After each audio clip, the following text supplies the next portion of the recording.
President Vladimir Putin has warned the West that Russia could use nuclear weapons if it was struck with conventional missiles. The Russian leader presented changes to Russia's nuclear doctrine at a meeting of the country's Security Council. Now, Putin said a nuclear power supporting an attack on Russia would now be considered a joint aggressor. The change in doctrine comes after Putin's warnings to the U.S. and other NATO allies that allowing Ukraine to use Western long-range weapons to hit Russian territory would mean that Russia and NATO are at war. Joined now by Mariana, and she's Senior Research Associate at the Harvard Kennedy School. Mariana, welcome. What should we make of Vladimir Putin's latest comments on Russia using nuclear weapons?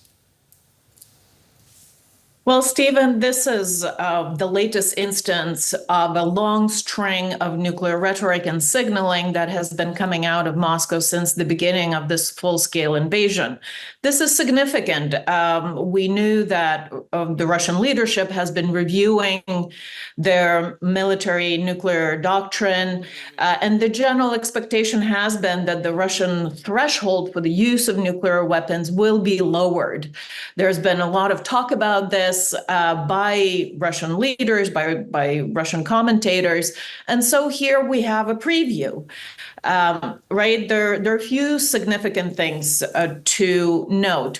One is that the previous version of the Russian doctrine adopted in 2020 allowed also a nuclear response to a large-scale conventional attack, but only in extreme circumstances where the very survival of the state was at stake. Now what we understand from Mr. Putin's speech today, this formulation is changed to say, well, extreme circumstances that jeopardize sovereignty of Russia. What does that really mean, and who defines what serious threats to sovereignty might constitute? Another part is this very specific massive air attack description of the potential conventional attack on Russia. Again, who determines what massive really constitutes? Right. And also the third important thing is that he specifically didn't say allies of a nuclear power, right? He said those supported by a nuclear power would be treated as acting in concert, right? With the nuclear power. This clearly points to Ukraine, right? Who's a non-allied partner. Mariana, if Putin did use nuclear weapons, what kind of weapons are we talking about? There's obviously a range and a difference in size of detonation, things like this. Is it realistic to imagine a kind of tactical use of nuclear weapons, or what are we talking about here? Well, Russia has been using a number of delivery systems of missiles that also come with a nuclear warhead. Right, so these are dual capable systems, such as, for instance, Iskander-M short-range ballistic missiles. Those have been used extensively in this war by Russia. So when we have an incoming, from Russia to Ukraine, and we see that it's an Iskander missile, we don't know if it's nuclear tipped or conventionally tipped. It could potentially carry, would qualify still as a battlefield or a tactical nuclear weapon, the size of Hiroshima or the size of 5 Hiroshimas, anywhere in that range. There are also Kinjal air-launched ballistic missiles that have been used, again, in conventional version in Ukraine extensively. Those are particularly deadly because they're hypersonic. They fly really fast and they're very difficult to intercept. Those also come with a nuclear warhead. And finally, a number of air-launched cruise missiles that are carried by strategic bombers Tu-95MS and Tu-160s that have, again, been used extensively in Ukraine.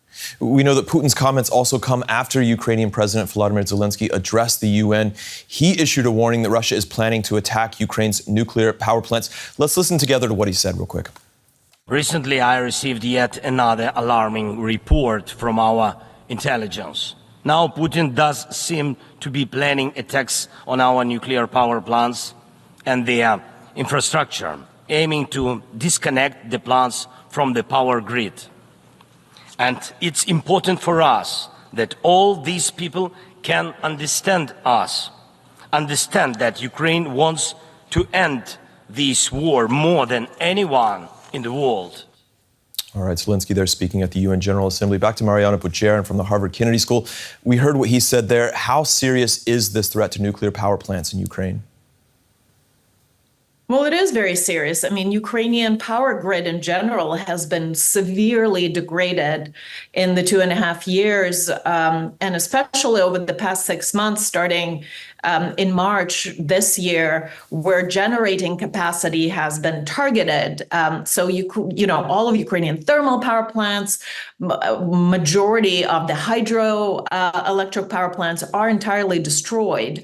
So Ukraine's reliance on nuclear went from about 50% before the war to about 70% right now. So the grid basically hangs on these nuclear power plants. And to say that Russia doesn't have to actually target the reactors themselves, they can target open transformer stations, substations that either supply electricity to the power plant or actually are used for offloading the electricity that's generated. And we've already seen a preview of that on August 26, where some of these critical substations have been targeted and hit, and several reactors were scrammed in response to that before they could be restarted again. All right, we'll have to leave it there. Mariana Budjeryn, Senior Research Associate at the Harvard Kennedy School. Thank you very much.